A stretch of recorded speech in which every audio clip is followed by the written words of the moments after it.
And welcome into the Radio Days edition of Now and Next. This week, got to sit in with my friend Gene Valaitis at CKTB in St. Catharines.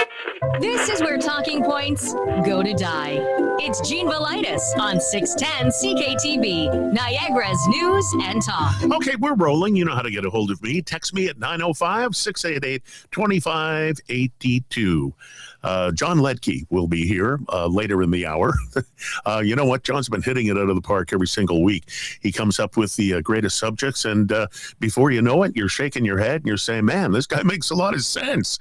Up next hour, Dan McTeague is on holiday, but filling in today is one of the great writers from the Toronto Sun called Brad Hunter. He's been on the show before. He had a great story over the weekend about this guy who disappeared in 1978 and how they ended up finding him. It's fascinating. Also, Tuesday, a little bit of personal and professional development.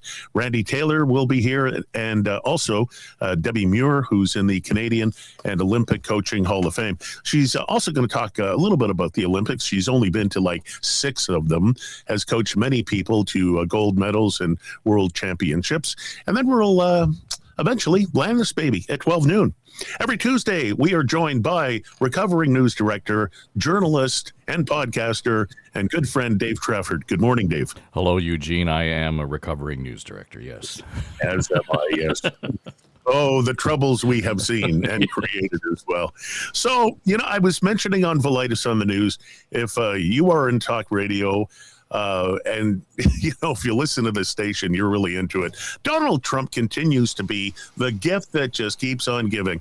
I woke up this morning and saw that ball of confusion, long, rambling post on Truth Social. So just a quick highlight, of course, China is going to take, and you know when people have no idea what hockey's all about, he said China will take ice hockey away from Canada and there will no longer be a Stanley Cup.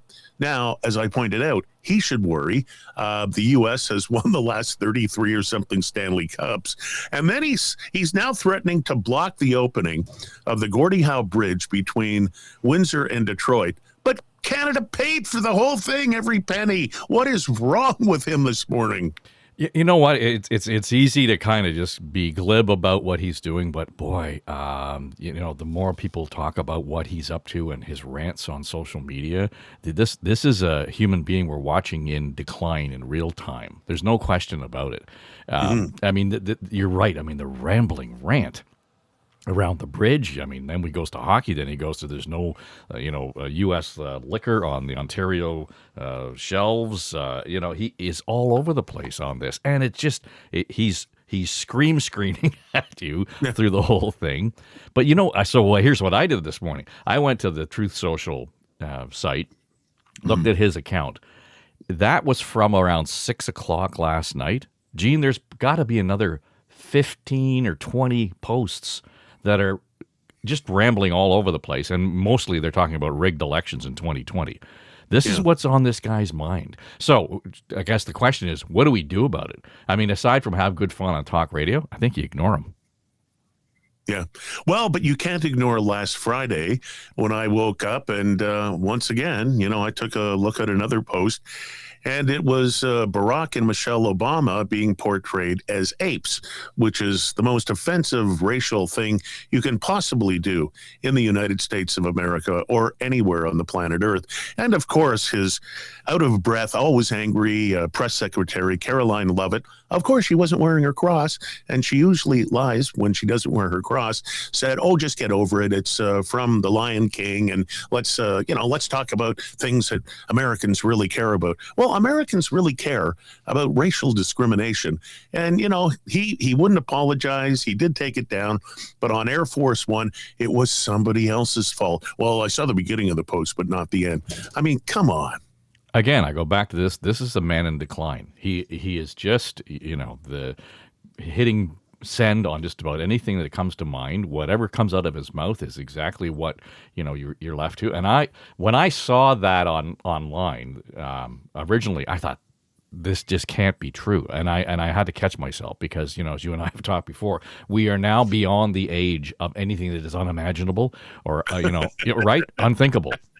We are in that era, and oh my God, really, and nobody in the White House kind of took the phone away from him and just said, heck, hang on, let's just get rid of this before it goes crazy. But there's no backing down. There's not a whole, I mean, there was some Republican pushback, but that's the more disgusting part of all of this, is that the enabling that goes on around him. And that's the real problem here. He needs his hand held and just kind of sit him down and away you go. The whole rant around the bridge, though, what it does do is it really emphasizes the importance of U.S.-Canada trade. I remember I used to work for the Council for Public-Private Partnerships, and this is a big public-private partnership, right? And it's a crown corporation, as you point out. Canada's paid the whole thing up front. They will take all the tolls on the bridge until that debt is paid off, and then they'll split it with Michigan. So it's a really good kind of deal in terms of how the public sector and the private sector are working together. But there was $105.6 billion in trade across that bridge. I mean, the Ambassador Bridge at the time. That's more trade than we do with any other country in the world. So to have him screw around with this it's unconscionable. It's going to hurt Michigan as much or more than it is going to hurt Canada. Yeah. Well, I remember during one of the convoy protests, they closed down the Ambassador Bridge. Yep. And I was watching some newscast, and they were talking about how many millions of dollars they were losing every hour, not just a day. It was staggering. Yep. And of course, he wants to close this down because Canada bad. Say goodbye to ice hockey. No more Stanley Cup. Yeah, I know. Boy. What are we going to do without him, though, Gene? Well, that is part of the problem. There's the little Trump on the left shoulder of my body is saying, I've got stuff you can use on your show. Exactly. And the one on the right is saying, don't use that stuff that I'm saying because I'm nuts. And I tend to go for the guy on my left shoulder because he's the gift that just keeps on giving. Yeah, no, exactly. And to some degree, all of this is going to come to a head around the elections, and we're getting the early midterm elections that are starting, I guess, in a couple of weeks. There's a couple in early March. Yes. So you think he's unraveling now? Wait till these results start to come in. He is going to whole new meaning to unhinged. I know, but you know what's going to happen in these elections. They're all going to be rigged. They're rigged. They're rigged. They're phony ballots. They're rigged. I'm telling you, that's what his feed is full of this morning. It's all about how the 2020, he's just priming the pump. He's creating the narrative now, just flooding the zone, as Bannon likes to say, and that is going to be the narrative. It was rigged. Look at this. They're rigged. He wants to nationalize the vote. Oddly enough, I was talking to somebody yesterday about this. I don't think it's a bad idea. Here in Canada, we've got some standards in terms of national standards in terms of elections, right? All the Elections Canada kind of has a handle on everything that's done provincially. Well, in the States, it's just a crap show because every time you turn around, each state has its own way of running it, and it's just nuts. And I realize it's baked into the Constitution, but that was just not a good idea. So actually having one federal authority oversee all elections in the United States, probably not a bad idea, except when it comes out of his mouth. Yeah, exactly. Or unless he loses. That's rigged. Well, speaking of Donald Trump, he doesn't like Bruce Springsteen, who is an American folk hero. But Springsteen, as you pointed out to me, and thanks for the text, he has that new song out, Streets of Minneapolis, a protest song against ICE. And thanks to Trump, it's gone number one. He hasn't had a number one song in ages. Yeah. And the cool thing is, you don't really pay for it. He's just put it up on his website. He's put it up on YouTube. He's not monetizing it at all.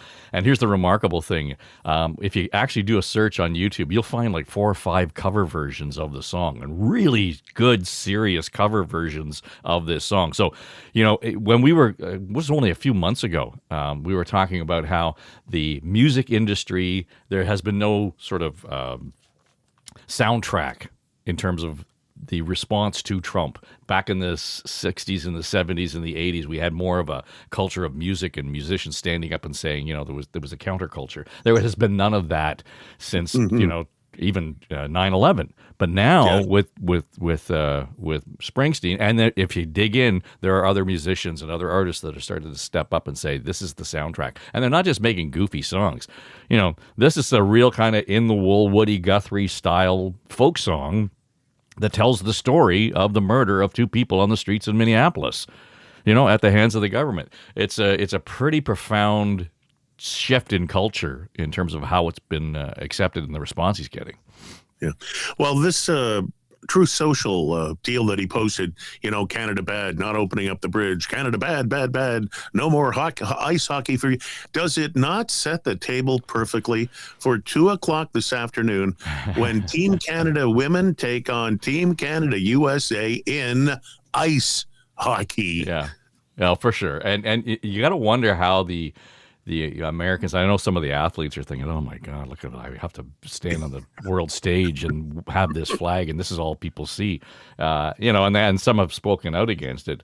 But, you got to kind of feel for the American women who are going to have to put up with this. This is the biggest game of the tournament, obviously, except for the gold medal. And they are going to have to, be the representative of Donald Trump. I bet they get booed. Well, we'll see. Mm-hmm. I know I'll be watching it this afternoon, so it's going to be a lot of fun. Hey, we got to take a break, Dave. When we return, I remember the Prime Minister, after he got elected, he said Canadians were going to have to make some sacrifices. And I got a tip, and I was told to go to Global Affairs Canada. And I've come up with some interesting figures about how much when our Prime Minister travels, and I know he has to travel, it's part of the gig, but I've come across how much they're paying for hotel accommodations. And once again, it doesn't matter your party. In-flight catering costs for some of these trips. Oh, Dave, you're not going to believe it. Like I was saying earlier today, it's the old do as I say, not as I do. It's frightening. So we'll take a break. Journalist and podcaster Dave Trafford with us, as he is every Tuesday morning. We'll return with Dave in just a sec here on 610 CKTB, Niagara's News and Talk. And I'm Gene Valaitis. He's number one at stirring up number two. It's Gene Valaitis on 610 CKTB, Niagara's News and Talk. Every Tuesday morning, we welcome journalist and podcaster Dave Trafford to the show, and we continue with him now. Dave, a little birdie told me something the other day. It was with respect to the Prime Minister's trip to the Vatican last May for 3 days. He took his wife and his daughter, and I was told that in-flight food and hotel for this little trip to the Vatican was $230,000. And I remember the Prime Minister giving a speech just after he was elected saying that Canadians were going to have to make sacrifices. And I said to my friend, where did you get this figure? He said, oh, it's easy. Just go to Global Affairs Canada. So I did. And I asked Global Affairs Canada, much like you would use artificial intelligence, tell me the cost of in-flight catering for the Prime Minister's trips. And again, I know the guy has to travel. But Dave, when I travel, I brown bag it because my food is better than airline food. So let's just take a look at a few trips. This is in-flight catering only. Paris, $7,000. The United Kingdom, $52,000. A quick trip to Washington, D.C., $21,000. Rome, almost $100,000. Man, that must have been good. Brussels, $49,000. Mexico City, $33,000. Another trip to Washington, $16,000, and the hotel accommodations are pretty good as well. Paris, $40,000. The United Kingdom, $36,000. Washington for that little trip, $50,000. A place called Holy See, $133,000. Dave, why should I make any sacrifices? Well, you mentioned artificial intelligence, and then there's on the other side of that, there's real stupidity. Yeah, no kidding. The Holy See, by the way, is the Vatican. Just so that's the connection, right? So, thank you. God, Gene, I get it. I agree with you for the most part. You and I talked about this, with the Governor General's increased pay and how it was legislated and had to happen, all those sorts of things. And public service is important. And I tend to agree, and just generally speaking, that You want to attract the best and the brightest to do that. So part of that is a pay package and benefits. I get that. But here's what drives me nuts about these kinds of lists is that there's no accountability around it. It's great that Global Affairs puts the number up there for you to have, your outrage session on the show this morning because, Thank you. yeah, perfect. And from Donald Trump to this. The idea, though, that there is no accountability. Really, you spent $93,000 on food on a 6-hour flight to Rome. Like, where does all that come into? That's a lot of $20 orange juices, right? So that to me is the issue. All this notice of we're being transparent. We put it up on our website. You can track it all. Well, that's just the beginning of the problem. How do we know exactly where that money went? And what was it that was so freaking expensive? You're right. My wife and I and friends went to Tuscany a couple of years ago when we spent a half a day at a vineyard. We had the wine tasting, the whole 9 yards. And there were like 12 of us. We got away with under $2,000. Yeah. I'm thinking that was pretty good food. So I have a really hard time getting my head around these things. Well, do as I say, not as I do. Canadians aren't really buying EVs. You see them on the road, of course, but, factories that were promised are never going to open. Battery plants, they've been given up. Stellantis moving its operations down south. We used to make 3.5 million cars in Ontario every year. It's now 1 point something or other. So the auto industry in Ontario is not in good shape. But of course, the federal government isn't getting the message. Yes, they dropped the EV mandates, but today in Ottawa, they're going to address what they call range anxiety. In other words, if you want to go from here to there, you might not make it to there because your battery might just give up on you. It doesn't have enough electricity. So today, Ottawa is going to announce that they're building 8,000 new charging stations across Canada at a cost of $84.4 million for cars, golf carts, really, that people aren't buying.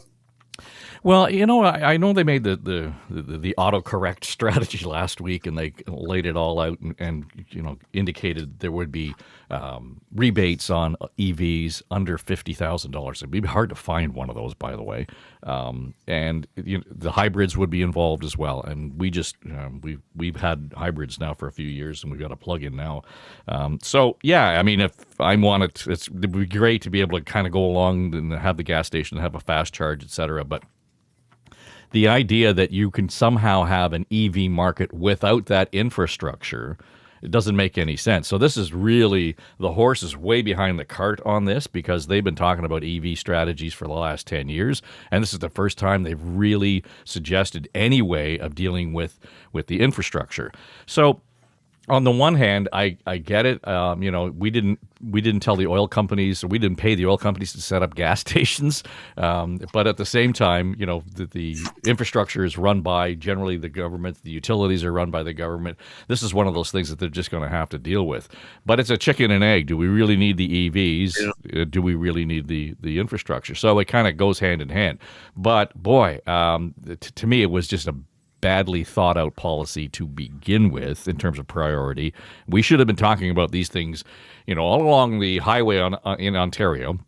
You have the en route stations. They should, when they refurbished those, 10, 15 years ago, they should have said, okay, every one of these is going to have a half a dozen or so fast charge facilities. That would have solved a whole lot of the problem and the headache in terms of, making EVs more palatable. Yeah. Air Canada and a lot of other airlines around the world will stop flying to Cuba effective next Monday because Cuba is running out of oil and gasoline because it was coming from Venezuela, but Trump has stopped that. Here's my problem. For the life of me, I have never understood why Canadians go to Cuba. Yeah. They might as well go to North Korea. Yeah. You can get locked in jail without a writ of habeas corpus. You can die in jail. You can be executed without a trial. It's a dictatorship. I hope this closes down Cuba, and I hope there is a real revolution to turn it back to the Cuba that was alive and thriving back in the early 50s. Yeah, to your point, they've stopped flying because they're going to fall out of the sky is the real problem. This is a disaster, right? Mm-hmm. And you're right.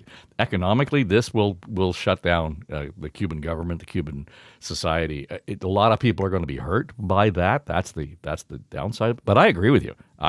Friends of mine, relatives, hey, we're going to Cuba. You're gonna go and support a communist regime, right? I mean, there's not that many around yet, and you would go there and do that. All the griping and complaining about our trade relationship with China is one thing, but we go on vacation in Cuba. I'm with you 100%.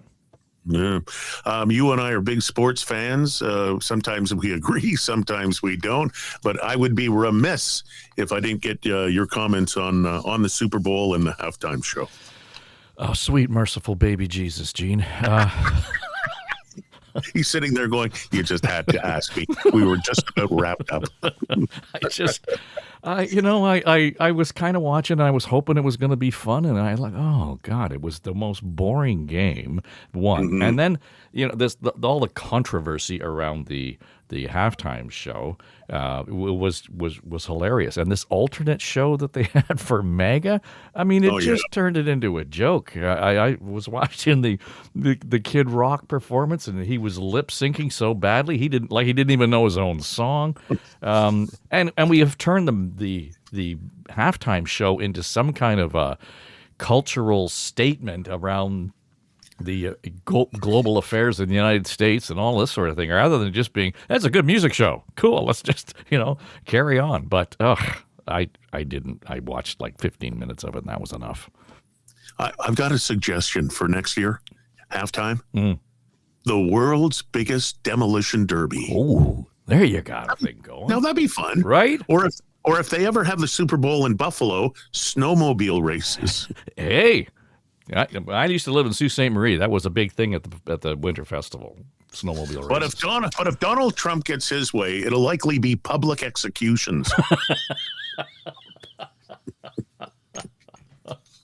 Nothing's unthinkable, Gene. Nothing unthinkable.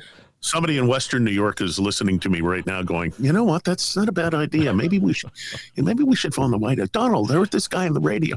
Beautiful idea for the Super Bowl. Hey, what's coming up on the big podcast, and what are you guys covering this week? I'm going to talk to Dean Beebe. He is he's a veteran journalist, and his gig is FOIs, Freedom of Information submissions, and he is the veteran on this. He's kind of the guy at Canadian Press who almost invented the process.